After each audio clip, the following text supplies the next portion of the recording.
everyone, welcome to my class. In the particular video la crystal field theory oda simple ana oru explanation dhaan paaka porom. So let's get started. So வந்து crystal field theory வந்து valence bond தியரியால் கொடுக்க முடியாத ரெண்டு எக்ஸ்பிளனேஷன்ஸை நமக்கு கொடுத்துருக்காங்க. அதாவது strong field லிகாண்டும் week field லிகாண்டும் ஓட எக்ஸாக்டான மீனிங்கை வந்து வேலன்ஸ் பாண்ட் தியரியில் அவங்களால கொடுக்க முடியல. ஸோ அதுதான் நம்மளோட கிறிஸ்டல் ஃபீல்ட் தியரி வந்து கேட்டர் பண்ணியிருக்கோம். ஸோ இந்த இடத்துல இதில் சில அசம்ஷன்ஸ் இருந்துச்சு, அது என்னென்ன அப்படின்னு பார்க்கலாம். ஸோ ஃபர்ஸ்ட் அசம்ஷன் என்ன அப்படின்னா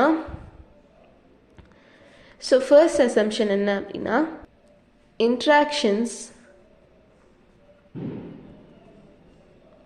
between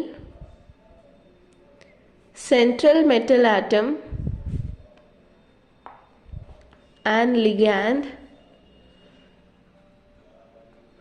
is ionic. ஸோ வந்து சென்ட்ரல் மெட்டல் ஆட்டமுக்கும் லிகாண்டுக்கும் இருக்கிற இன்ட்ராக்ஷன்னா என்ன? பாண்டு தான் சிம்பிளாக. ஸோ நமக்கு எல்லாருக்குமே தெரியும் லிகாண்டிலேருந்து தான் மெட்டலுக்கு வந்து பாண்ட் இருக்கும் அப்படின்னு தெரியும். இந்த இன்ட்ராக்ஷன் வந்து நமக்கு அயனிக்காக இருக்குது அப்படின்னு சொல்கிறாங்க. இந்த இன்ட்ராக்ஷன் எப்படி இருக்குன்னு சொல்கிறாங்க? அயனிக்காக இருக்குது அப்படின்னு நமக்கு சொல்கிறாங்க. So interactions between central metal atom and ligand is basically ionic. So second assumptions அவங்க என்ன வந்து இருக்காங்க அப்படின்னா, லிகாண்ட் வந்து ஒரு பாயிண்ட் சார்ஜ் அப்படின்னு சொல்றாங்க. ஸோ பாயிண்ட் சார்ஜ்னா நீங்க வந்து எலக்ட்ரோஸ்டாட்டிக்ஸ்ல படிச்சிருப்பீங்க. ஒரு பாசிட்டிவ் சார்ஜோ இல்லை ஒரு நெகட்டிவ் சார்ஜோ தான் நம்ம பாயிண்ட் சார்ஜ்னு சொல்லுவோம். இந்த இடத்துல லிகாண்ட் அவங்க வந்து நெகட்டிவ் சார்ஜ் அப்படின்னு சொல்லுவாங்க. ஏன் இதை வந்து நெகட்டிவ் சார்ஜ் அப்படின்னு சொல்றாங்க அப்படின்னா, நமக்கு தெரியும் லிகாண்டில இருந்து தான் மெட்டலுக்கு எப்பயுமே பாண்ட் போகும். அப்ப லிகாண்டுக்கு வந்து ஹை எலக்ட்ரான் டென்சிட்டி கண்டிப்பா இருக்கும். ஸோ எப்பயுமே யாருக்கெல்லாம் வந்து எலக்ட்ரான் டென்சிட்டி வந்து ரொம்பவே ரிச்சா இருக்கோ அவங்களாம் நம்ம வந்து நெகட்டிவ்லி சார்ஜ் ஸ்பீஷீஸ் அப்படின்னு சொல்லுவோம். ஸோ அப்ப இந்த இடத்துல லிகாண்ட்ஸும் நம்ம வந்து நெகட்டிவ்லி சார்ஜ் ஸ்பீஷீஸ் அப்படின்னு தான் சொல்லுவோம். இதுதான் சில அசம்ஷன்ஸ் கிறிஸ்டல் ஃபீல்ட் தியரியில இருக்கிறது. இப்ப நம்ம மெயினானதுக்கு போயிடலாம். ஸோ இப்போ நம்ம வந்து ஆக்டாஹெட்ரல் காம்ப்ளெக்ஸஸில் இந்த விஷயம் எப்படி நடக்குது அப்படின்றது தான் பார்க்க போகிறோம். அதாவது கிறிஸ்டல் ஃபீல்ட் ஸ்பிளிட்டிங். நான் உங்களுக்கு என்னன்னு சொல்கிறேன், இப்போ நான் சொன்னேன்னா புரியாதுன்னு தான் நான் ஒரு விஷயம் அப்படின்னு சொன்னேன். I have not specified anything due to that reason only. So இப்போ வந்து ஆக்டாஹெட்ரல் காம்ப்ளெக்ஸ் நமக்கு வந்து D2sp3 இல்லைன்னா sp3d2 இந்த ரெண்டு கான்ஃபிகரேஷன் இருந்துச்சு அப்படின்னா நம்ம வந்து அதை வந்து ஆக்டாஹெட்ரல் காம்ப்ளெக்ஸ் அப்படின்னு சொல்லுவோம். அதாவது இந்த ஆக்டாஹெட்ரல் காம்ப்ளெக்ஸ்க்கு 6 மோனோடென்டேட் லிகாண்ட்ஸ் இருக்குன்றதும் பரிச்சயமான ஒரு விஷயம்தான். ஓகேவா? ஸோ அதுக்கு வந்து 6 மோனோடென்டேட் லிகாண்ட்ஸ் இருக்கும். ஓகேவா? ஸோ மோனோடென்டேட்னா என்ன? ஒரு டோனர் ஆட்டம் இருக்கும் கரெக்டாக. அந்த மாதிரி ஒரு 6 மோனோடென்டேட் லிகாண்ட்ஸ் இருக்கும். இந்த 6 மோனோடென்டேட் லிகாண்ட்ஸ் வந்து சென்ட்ரல் மெட்டல் ஆட்டமோட பாண்ட் பண்ணுச்சுன்னா அது ஆக்டாஹெட்ரல் காம்ப்ளெக்ஸ் அப்படின்னு சொல்லுவோம். ரெண்டு விதமான hybridization it will be exhibited in here, that is D2sp3 and sp3d2. okay, I hope this is all clear. okay, so இப்போ வந்து ஃபர்ஸ்ட் என்ன ஆகும் அப்படின்னா, நீங்கள் வந்து டி ஆர்பிட்டல் பற்றி கொஞ்சம் வந்து பேசிக்ஸ் நல்லா தெரிஞ்சிருக்கணும். அதை ஃபர்ஸ்ட் நான் எக்ஸ்பிளைன் பண்ணிடுறேன். அப்போ தான் உங்களுக்கு வந்து இந்த ஹோல் கான்செப்ட்டுமே வந்து நல்லாவே புரியும். ஸோ டி ஆர்பிட்டல் அப்படின்னு பார்த்தீங்கன்னா உங்களுக்கு வந்து அதோட ரெப்ரசன்டேஷன் இப்படி போடுவீங்க. டோட்டலாக உங்களுக்கு வந்து 5 பாக்ஸஸ் போடுவீங்க. ஸோ வந்து 5 பாக்ஸஸுமே வந்து 5 ஆர்பிட்டல்ஸை ரெப்ரசன்ட் பண்ணும்.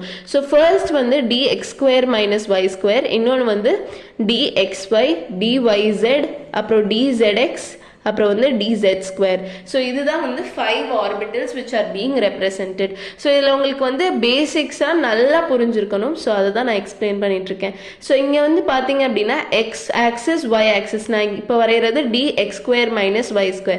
எக்ஸ் ஆக்சிஸ் ஒய் ஆக்சிஸ் அப்படின்னு எடுத்துக்கிட்டிங்கன்னா இந்த ஆர்பிட்டல்ஸ்லாம் எப்படி இருக்கும்னா அந்த ஆக்சிஸ் மேலே இருக்கும். ஓகேவா? ஸோ வந்து இதுதான் என்னோட இது அப்படின்னா, இதுதான் என்னோட ஆக்சிஸ் அப்படின்னா இது மேலே நான் வந்து அதை வந்து தூக்கி வந்து வைக்கிறேன். அதுதான் ஆன் the axis. இது வந்து on the axis. ஓகேவா? நல்லா ஞாபகம் வச்சுக்கோங்க, இது நமக்கு யூஸ்ஃபுல்லாக இருக்கும். அடுத்து இப்போ dz² பற்றி பார்க்கலாம். ஸோ இதுதான் உங்களோட z ஆக்சிஸ் அப்படின்னு வச்சுக்கோங்க. இதுதான் உங்களோட z ஆக்சிஸ் அப்படின்னு வச்சுக்கோங்க. ஸோ இந்த மாதிரி இட் வில் பி லைன். இதுவும் எப்படி இருக்கும் அப்படின்னா, இதுதான் உங்கள் ஆக்சிஸ் அப்படின்னா இது மேலே இருக்கும் ஃபுல்லாக. ஸோ ஓகேவா? ஸோ இது மேலே it will B basically lying on. So this is also on the axis. அப்போ இது ரெண்டும் ஒரு குரூப்ன்ற மாதிரி நீங்கள் வச்சுக்கோங்க. dx² - y²ம் இந்த dz² ரெண்டுமே வந்து ஒரு குரூப்னு வச்சுக்கோங்க. It will be lying on the axis. அடுத்து வந்து dxy பாருங்க. ஓகே, ஸோ dxy அப்படின்னு பார்த்துக்கிட்டீங்க அப்படின்னா இது x ஆக்சிஸ், இது y ஆக்சிஸ்னா இது வந்து it will B not lying on the axis, அந்த ஆக்சிஸ்க்கு நடுவில் இருக்கும் இந்த மாதிரி. ஸோ அதே மாதிரி dyz அப்படின்னு எடுத்துக்கிட்டிங்கன்னா இதுதான் உங்கள் y ஆக்சிஸ், இதுதான் உங்களோட z ஆக்சிஸ்னா இந்த ஆக்சிஸ் ரெண்டுக்கும் நடுவில் இந்த மாதிரி இருக்கும். இதே இது நீங்கள் வந்து dxz எடுத்துக்கிட்டிங்கன்னா x ஆக்சிஸ் z ஆக்சிஸ் இது ரெண்டுக்குமே நடுவில் இந்த மாதிரி இருக்கும். ஓகேவா? I hope the explanation is all clear. So இது இந்த பேசிக்ஸ் உங்களுக்கு கண்டிப்பாக தெரிஞ்சிருக்கணும். dx² - y² இருக்கும், dz² மட்டும் it will be lying on the axis, மித்தது எல்லாத்துக்குமே it will be lying in between the axis. I hope this is all clear. ஓகேவா? ஸோ இந்த பேசிக்ஸ் புரிஞ்சிருச்சு அப்படின்னா நம்ம வந்து ஓவராலாக வரைகிற டயக்ராமை பார்க்கலாம். So here you go. நம்ம வந்து இப்போ ஓவராலாக அந்த 5 ஆர்பிட்டல்ஸையும் சேர்த்து வரைய போகிறோம். ஸோ வந்து இது வந்து dx² - y². நான் சொன்ன மாதிரி இது உங்களோட ஆக்சிஸ்னு வச்சுக்கோங்க, இதுதான் உங்களோட ஆக்சிஸ் அப்படின்னு வச்சுக்கோங்க. இந்த ஆக்சிஸ்ல லை ஆகுறது தான் இந்த dx² - y². சிமிலரா இதுதான் நம்ம இந்த இடத்துல ஆக்சிஸ்னு வச்சுக்கிறோம். இந்த என் கையை பாருங்க, இந்த ஃபிங்கரை பாருங்க, இதுதான் நம்மளோட ஆக்சிஸ்னு வச்சுக்கிட்டோம்னா இந்த ஆக்சிஸ் மேல உட்கார்ந்துருக்கான் யாரு? dx² - y². சிமிலரா யார் உட்கார்ந்துருக்கா? dz². நான் சொன்ன விஷயம் தான், அதுக்கு தான் பேசிக்ஸ் இம்பார்ட்டன்ட்னு சொன்னேன். ஓகேவா? ஸோ அடுத்து பாருங்க, இந்த மாதிரி ஆக்சிஸ்க்கு நடுவில் இருக்கான், இந்த மாதிரி ஆக்சிஸ்க்கு பிட்வீன்ல இருக்கான். ஸோ இவனை எப்படி சொல்லுவோம் அப்படின்னா dxy அப்படின்னு சொல்லுவோம். ஓகேவா? கிளியராப்பா? ஓகே, அடுத்து வந்து பார்த்தோம்னா இதுவும் இன் பிட்வீன்ல இருக்குது, இது dyz. இன்னும் ஒருத்தவன் இருக்கான், அவனும் இந்த மாதிரி நடுவாப்புல தான் இருக்கிறான், அவன் வந்து dxz அப்படின்னு சொல்லுவோம். ஸோ இது எல்லாமே நான் எக்ஸ்பிளைன் பண்ணதான். ஐ hope this is all clear. ஓகேவா? ஸோ இந்த மாதிரி தான் உங்களோட 5 ஆர்பிட்டல்ஸும் இருக்குது. நீங்கள் ஞாபகம் வச்சுக்க வேண்டிய ஒரு பாயிண்ட் என்னன்னா, இந்த 5 ஆர்பிட்டல்ஸுமே நமக்கு வந்து degenerate orbitals. இப்போ நம்ம degenerate orbitals என்னன்னு தெரியணும். ரொம்ப சிம்பிள் பா. degenerate orbitals அப்படின்னா the orbitals which are having same energy.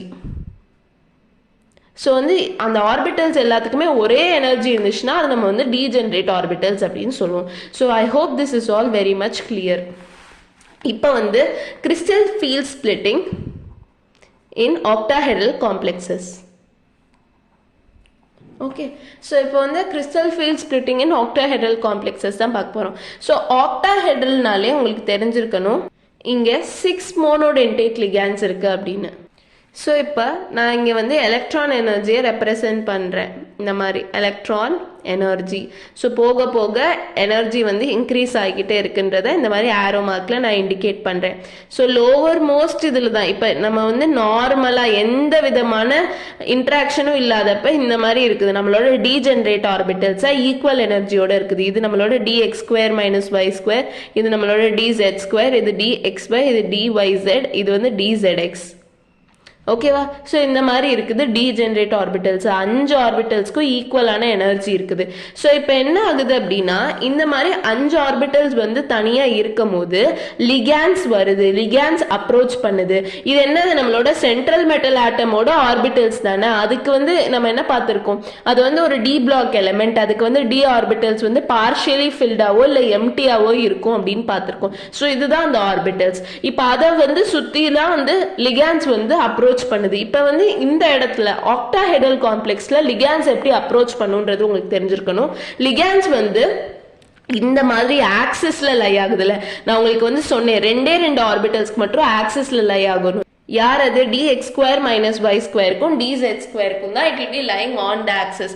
இந்த மாதிரி ஆன் த ஆக்சிஸ் இருக்கவனுக்கு ஆப்போசிட் டைரக்ஷன்ல தான் யார் வருமா அப்படின்னா லிகாண்ட். இது வந்து யாருக்கு அப்படின்னா ஆக்டாஹெட்ரல் காம்ப்ளெக்ஸஸ்க்கு தான். ஓகேவா? ஸோ இப்போ லிகாண்ட்ஸ் வந்து இந்த டைரக்ஷனில் வரான். ஸோ லிகாண்ட்ஸ் அப்படின்னாலே நமக்கு நிறைய எலக்ட்ரான்ஸ் வச்சிருக்கப்ப இவனுக்கும் எலக்ட்ரான்ஸ் இருக்குது.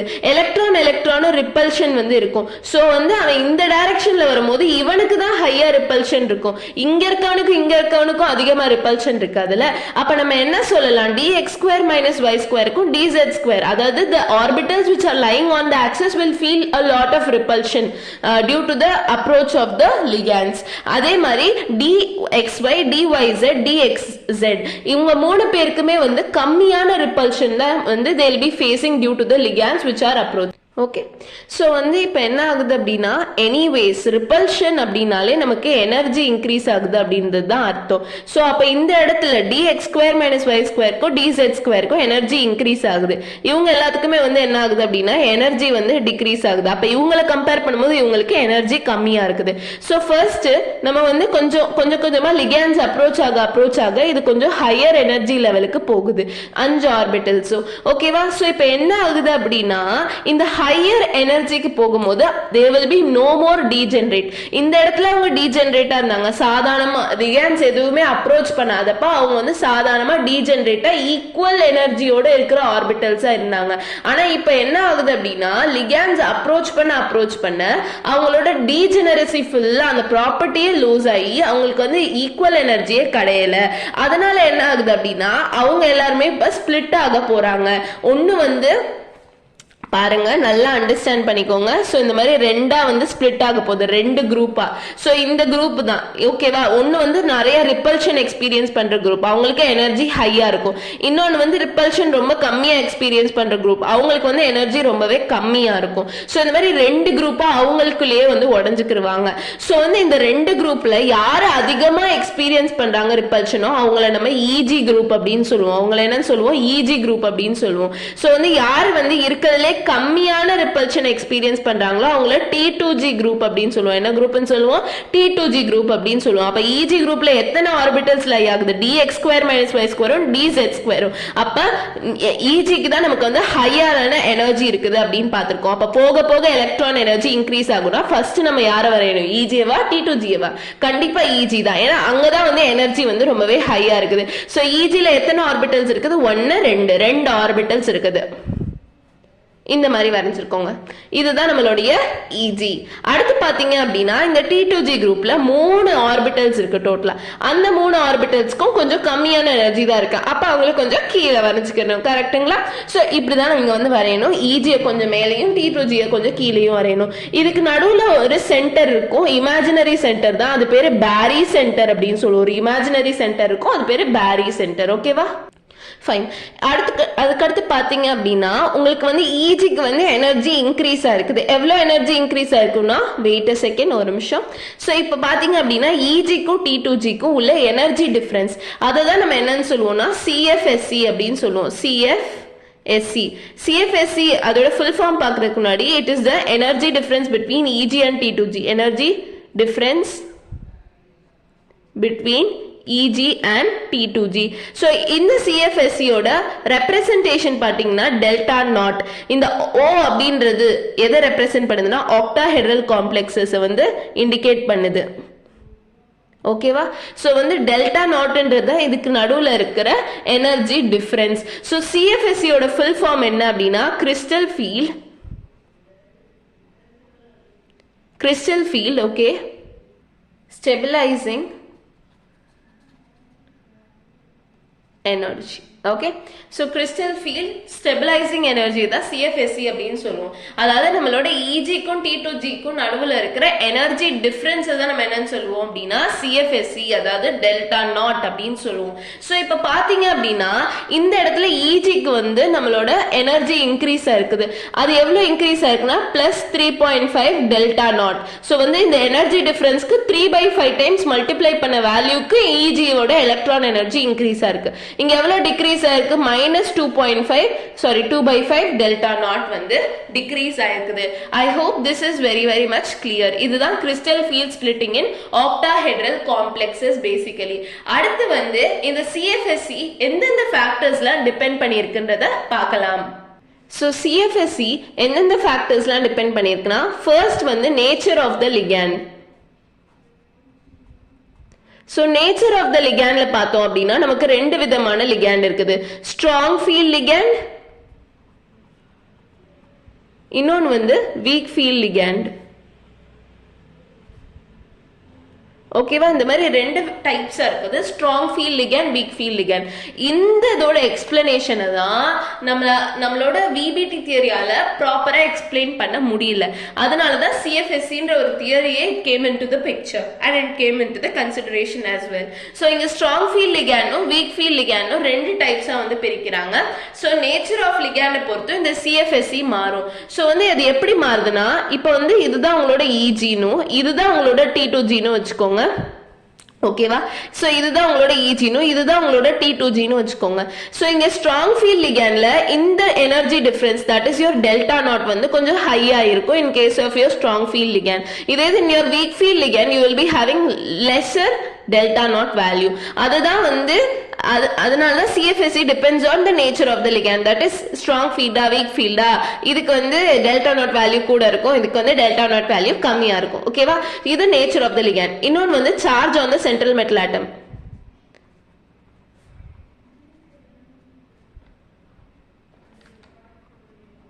ஓகேவா? So charge on the central metal ஆட்டமையும் இட் ஆல்சோ டிபெண்ட்ஸ் ஆன். ஓகேவா? ஸோ அடுத்து வந்து உங்களுக்கு வந்து ஒரு விஷயம் தெரிஞ்சிருக்கணும், ஸ்பெக்ட்ரோகெமிக்கல் சீரீஸ். ஸோ வந்து ஸ்பெக்ட்ரோகெமிக்கல் சீரீஸ் வந்து எதை எக்ஸ்பிளைன் பண்ணும் அப்படின்னு பார்த்தீங்க அப்படின்னா, உங்களோட ஸ்ட்ரென்த் ஆஃப் த லிகேண்ட்ஸ் தான் வந்து உங்களுக்கு வந்து எக்ஸ்பிரஸ் பண்ணும்.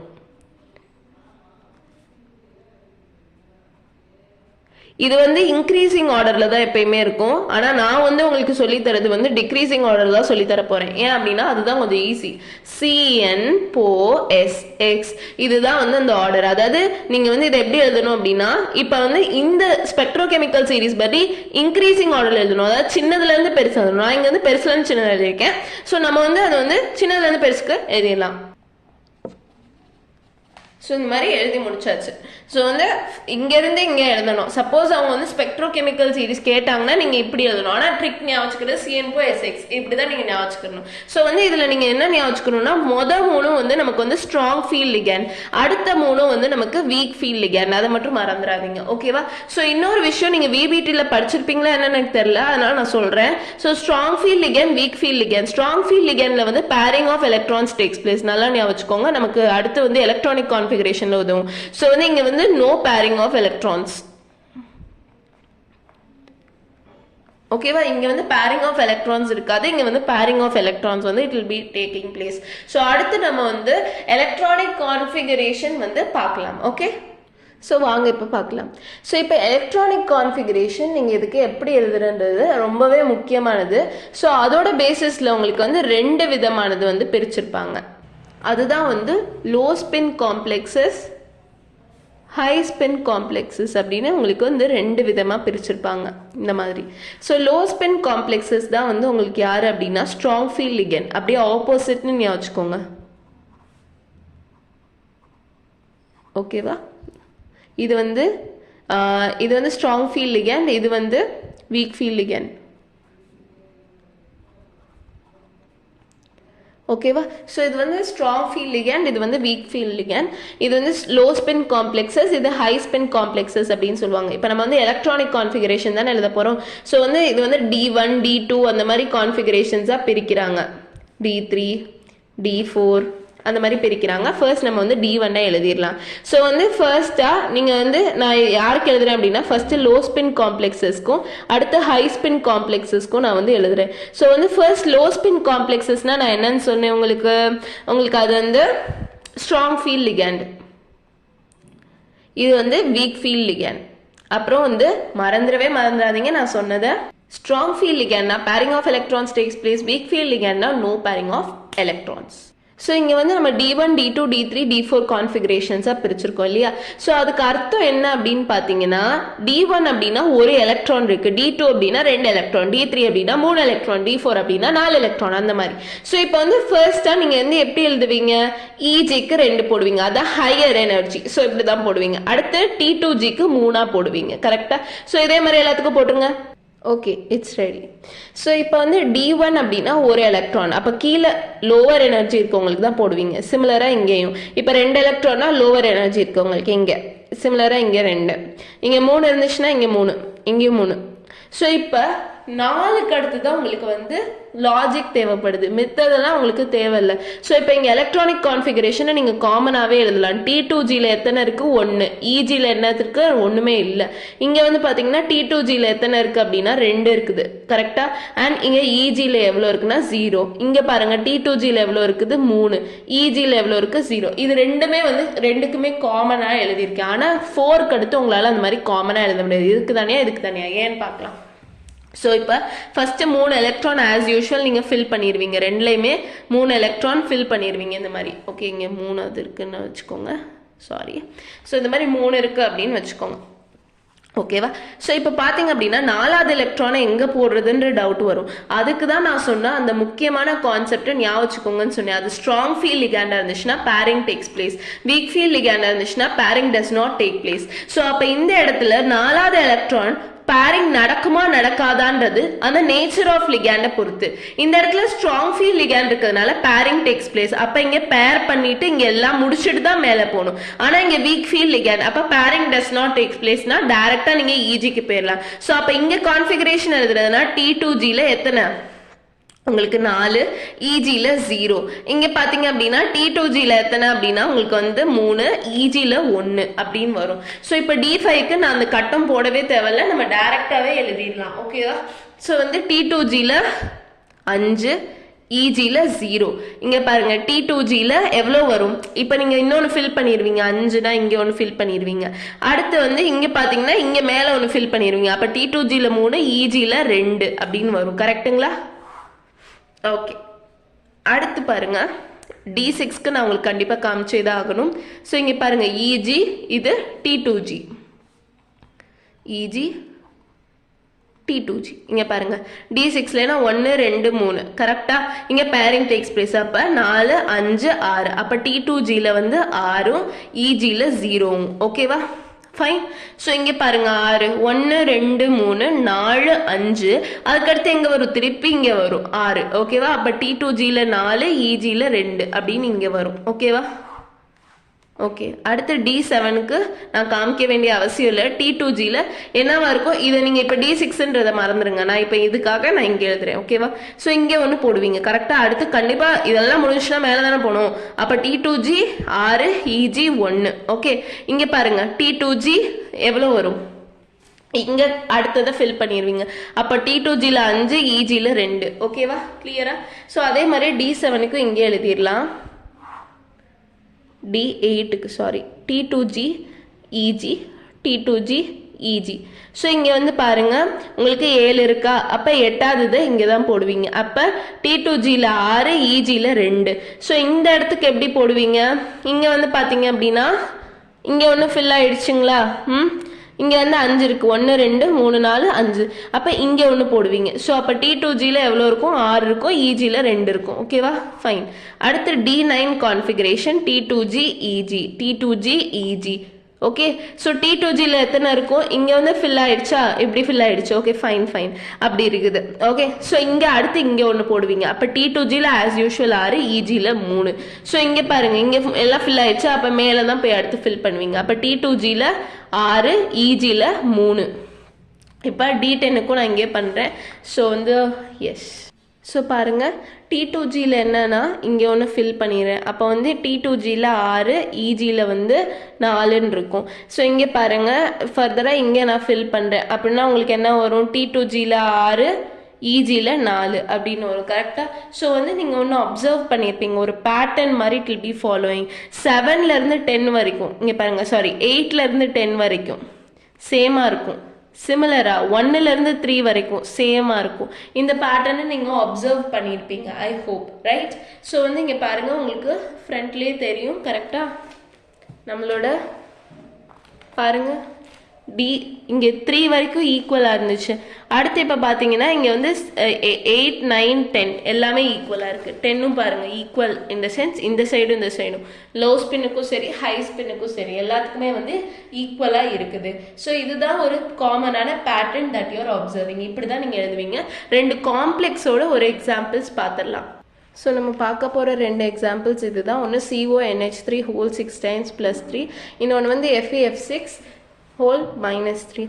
So first step first central metal atom எடுத்து எழுதிக்கிறணும். So central metal atom ஓட atomic number தெரிஞ்சிருக்கணும். So நமக்கு periodic table potassium கழுத்து தெரிஞ்சிருக்கணும். potassium, calcium, scandium, titanium, vanadium, chromium, manganese, iron, cobalt, nickel, copper, zinc. ஓகேவா? ஸோ அப்போ இது 21, இது 22, இது 23, இது 24, இது 25, இது 26, இது 27. கரெக்டாக? அப்போ இதோட அட்டாமிக் நம்பர் 27.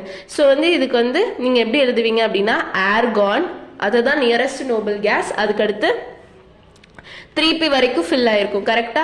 ஸோ நமக்கு தெரியும் 1s, 2s, 2p, 3s, 3p, 3d, 4s, 4p, 4d. கரெக்டா?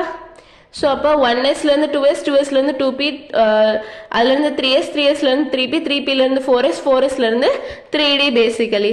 ஸோ அப்போ இப்போ 3p ஃபில் ஆனதுக்கப்புறம் 4s ஃபில் ஆகும். கரெக்டாக? ஸோ 3d அப்புறம் 4s.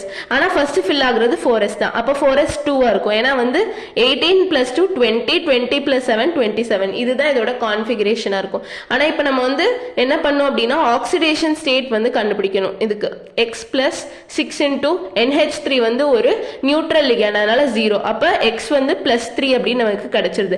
அப்ப நமக்கு CO +3 அப்படின்னு கிடைச்சிருது. கரெக்டா? சோ அப்ப ஆர்கான் 3d6 அப்படின்னு கிடைக்கும். ஏன்னா 3 எலக்ட்ரான்ஸ் ரிமூவ் பண்ணிடுறீங்க. ஓகேவா? சோ இப்ப 3d6 அப்படின்னு கிடைச்சதுக்கு அப்புறம் NH3 ஸ்ட்ராங் ஃபீல்ட் லிகேண்டா இல்ல வீக் ஃபீல்ட் லிகேண்டா நீங்க உறுதி செய்யணும்.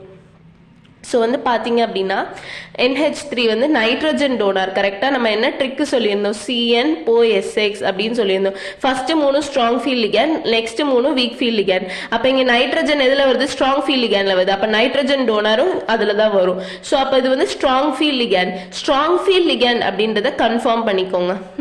ஓகே. ஸோ இப்போ இது EG, இது T2G. இது ஸ்ட்ராங் ஃபீல்ட் லிகேண்ட்னா நம்ம ஒன்று கன்ஃபார்ம் பண்ணலாம். Pairing takes place. ரொம்ப முக்கியம்னு சொன்னேன். Bearing takes place. ஸோ இப்போ 6 எலக்ட்ரான்ஸ் இருக்கு. 1 2 3, அதுக்கடுத்து 4 5 6. இதுதான் இதோட electronic configuration based on CFT. This is how the questions will be asked. Now let's move on with the next example. So நீங்கள் நெக்ஸ்ட் எக்ஸாம்பிள் பார்த்தீங்க அப்படின்னா FeF6 whole -3 times. ஸோ இங்கே central metal ஆட்டம் அயனை எடுத்து எழுதிக்கிறணும். So அயனை எடுத்து எழுதினதுக்கப்புறம் அயனோட atomic number தெரிஞ்சிருக்கணும். இங்கே பாருங்க, இது 21, 22, 23, 24, 25, 26. ஸோ அயனோட அட்டாமிக் நம்பர் நமக்கு என்னன்னு கிடச்சிருச்சு? 26 அப்படின்னு கிடச்சிருச்சு. கரெக்டா? Okay, fine. இதுக்கு இப்போ நீங்கள் எப்படி எலக்ட்ரானிக் கான்ஃபிகரேஷன் எழுதுவீங்க? ஆர்கான், அதுக்கடுத்து 3p வரைக்கும் ஃபில் ஆயிருக்கு இல்லையா? அப்போ 3pக்கு அடுத்து யாரு? 3d, right? 3d அடுத்து 4s எழுதுவீங்க. ஆனால் ஃபில் பண்ணுறது ஃபர்ஸ்ட் 4s எழுதணும். ஸோ 4s 2 அப்படின்னா 20, அப்புறம் இங்கே ஒரு 6. இதுதான் அயன். ஸோ இப்போ அயனோட ஆக்சிடேஷன் ஸ்டேட் கண்டுபிடிங்க. x + 6 × F- கரெக்டாக இஸ் ஈக்குவல் டு -3. ஸோ அப்போ -+6, அப்போ x இஸ் ஈக்குவல் டு +3 அப்படின்னு வரும். அப்போ ஆக்சிடேஷன் ஸ்டேட் நமக்கு +3 அப்படின்னு கிடைச்சிருச்சு. அப்போ இப்போ Fe+3க்கு நீங்கள் எப்படி ஆக்சிடேஷன் ஸ்டேட் எழுதுவீங்கன்னா 3d5 அப்படின்னு எழுதுவீங்க. இப்போ 3d5 எழுதுனதுக்கு அப்புறம் ஃப்ளோரின் ஸ்ட்ராங் ஃபீல்ட் லிகேண்டா இல்ல வீக் ஃபீல்ட் லிகேண்டான்னு தெரியணும். CN-OSX பார்த்தோம் இல்லையா? அப்ப ஃபர்ஸ்ட் 3ல இது வருதான்னு பார்க்கணும். ஸோ இங்க எக்ஸ் கடைசி 3ல வந்திருக்குது. இது வீக் ஃபீல்ட் லிகேண்ட் கேட்டகரி. எக்ஸ்ன்றது தான் ஹாலஜன். ஹாலஜனுக்குள்ள தான் யார் வருவானா? நம்மளோட ஃப்ளோரின் வருவாங்க. அப்ப இது வீக் ஃபீல்ட் லிகேண்ட். அப்ப இங்க நோ பேரிங் டேக்ஸ் பிளேஸ்ன்றதை you can confirm it. So இங்க நீங்க T2Gல 6, EGல 0ன்னு எழுதிக்கோங்க, மறந்துடாதீங்க. Okay, that was the electronic configuration. இங்க நோ பேரிங் டேக்ஸ் பிளேஸ். அப்ப இங்க இங்க EG எழுதிக்கோங்க. இங்க ஸோ T2Gல இப்படி எழுதியாச்சு, EGல இப்படி எழுதாச்சு. நம்ம நோ பேரிங்ன்றதை கன்ஃபார்ம் பண்ணியாச்சு. 3d5 இருக்குன்னா 1 2 3. ஓகே, இங்க நோ பேரிங்ன்றதுனால மேல எடுத்துட்டு போங்க 4 5.